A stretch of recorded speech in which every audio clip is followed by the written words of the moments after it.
Hi there, Viga Boland here with another book review for you.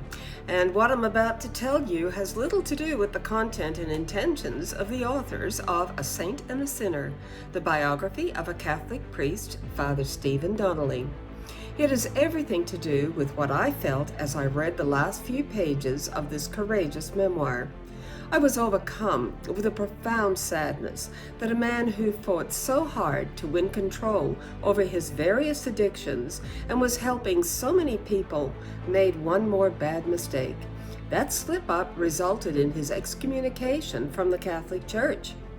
Now, in his honest and raw memoir, Stephen Donnelly shares details of his less than idyllic upbringing that resulted in his decision to become a priest.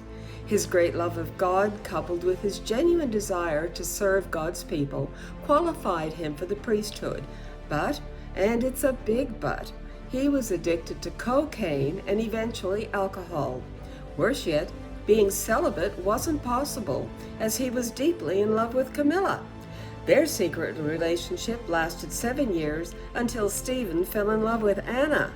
Honestly, Hollywood scriptwriters wouldn't write or couldn't write a more eye-opening film script. Anyway, but A Saint and a Sinner is no fiction movie.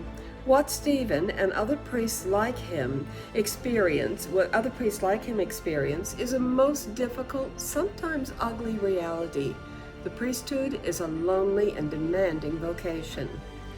Growing up Catholic, how well I remember being in awe of and just a little bit afraid of priests.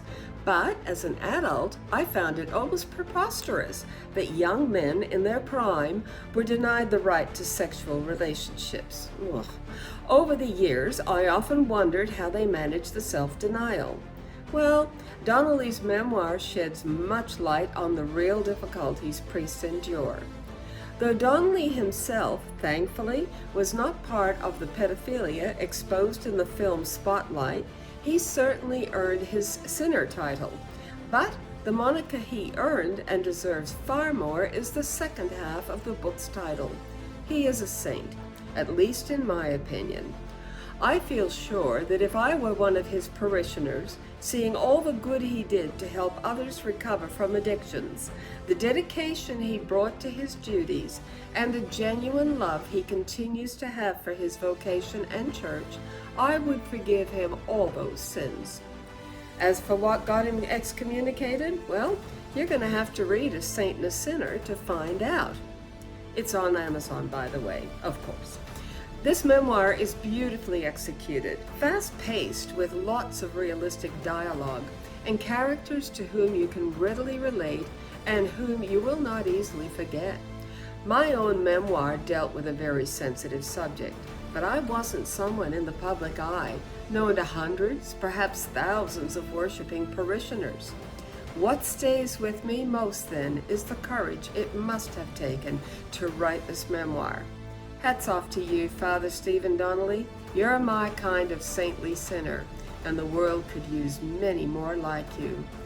Pick up your copy of A Saint and a Sinner by Father Stephen Donnelly today. You'll love it.